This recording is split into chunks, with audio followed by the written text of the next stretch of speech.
नमस्कार दोस्तों, एक बार आप सभी का स्वागत है हमारे YouTube चैनल ITI टेक्निकल गुरुजी में। तो आज बात करते हैं प्रतिरोध की। तो पहले प्रतिरोध की परिभाषा जानते हैं। धारा के मार्ग में रुकावट डालने वाले कारक को चालक का प्रतिरोध यानी रेजिस्टेंस कहा जाता है तथा ऐसे चालक को प्रतिरोधक यानी रजिस्टर कहा जाता है।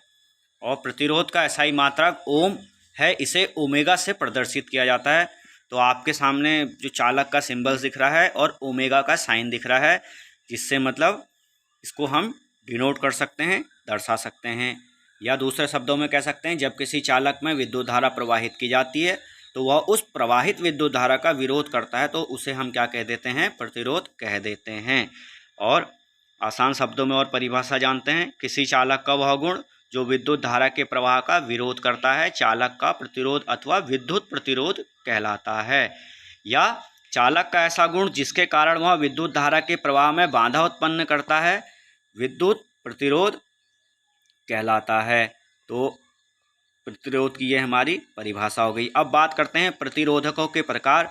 तो प्रतिरोध दो प्रकार के होते हैं, फिक्स और वेरिएबल, यानी नियत मान प्रतिरोध और परिवर्ती मान प्रतिरोध। तो फिक्स वैल्यू के रजिस्टर में हमारे कार्बन फिल्म आते हैं, जिसमें कार्बन की फिल्म, दूसरा मेटल ऑक्साइड, मेटल की परत चढ़ी होती है, वायर बाउंड प्रतिरोध और सरफेस माउंटेड प्रतिरोध, यानी किसी तल पर माउंटेड रहते हैं।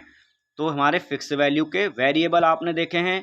तो हमारा पोटेंशियोमीटर हो गया, लाइट LDR जिसे कहते हैं, लाइट डिपेंडेंट रजिस्टर, आपने सोलर लाइटों में प्रयोग करते हुए देखा होगा, प्रकाश पर निर्भर करता है इसका मान। और दूसरा हमारा वेरिएबल प्रतिरोध आपको दिख रहा है, जिसमें भी 3 टांगें होंगी, यानी वो वेरिएबल प्रतिरोध होगा, हम उसको सीधे जानते हैं। और छोटे जो हमारे कार्बन जो फिल्म के प्रतिरोध हैं, ये कम वॉट के बनाए जाते हैं। अब बात करते हैं प्रतिरोधकों की उपयोगिता के बारे में। तो सबसे पहला है धारा नियंत्रण में हम घर में प्रयुक्त होने वाले पंखों, रेगुलेटर तथा टेलीविज़न और रेडियो में ध्वनि नियंत्रण आदि के लिए प्रतिरोधकों का यानी प्रतिरोध को परिवर्तित करने के लिए हम धारा नियंत्रण करने के लिए प्रतिरोधकों का प्रयोग करते हैं।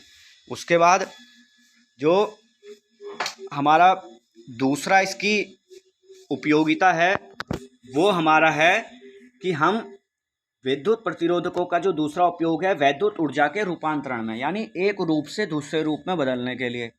तो एक रूप यानी जैसे विद्युत धारा के से हम चलने वाले उपकरण, जैसे आपने जाड़ों में देखा होगा हीटर का प्रयोग करते हैं, नाइक्रोम का एलिमेंट रहता है, और आयरन यानी प्रेस में हम एलिमेंट यूज़ करते हैं, तो उसमें विद्युत ऊर्जा को ऊष्मीय ऊर्जा में बदला जाता है।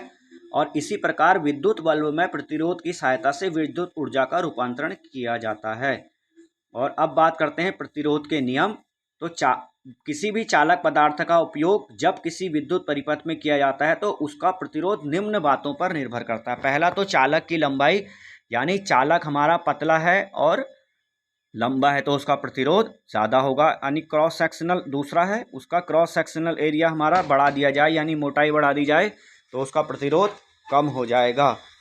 तो दो बातें ये हो गई। तीसरा है कि जो चालक हमारा है उस चालक को हमने किस पदार्थ से बनाया है। तीसरा तो चालक के उसके जो बात करते हैं उसके मटेरियल पे, किस मटेरियल से बना हुआ है, किस धातु से बना हुआ है, उस पर निर्भर करता है, यानी चालक की किस्म पर। तांबा का है तो उसका प्रतिरोध अलग होगा, लोहे का है तो अलग होगा, एल्युमिनियम का है तो अलग होगा, और हमारा सोने चांदी का प्रतिरोध बनाया है तो वो अलग होगा।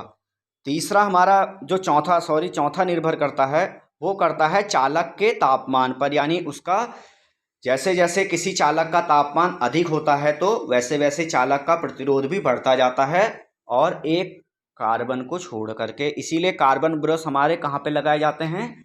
कार्बन का प्रयोग कार्बन ब्रश बनाने के लिए मोटरों आदियों में किया जाता है। तो आप सभी लोगों को सही से समझ में आया होगा। धन्यवाद। चैनल को लाइक और सब्सक्राइब कर दें। धन्यवाद।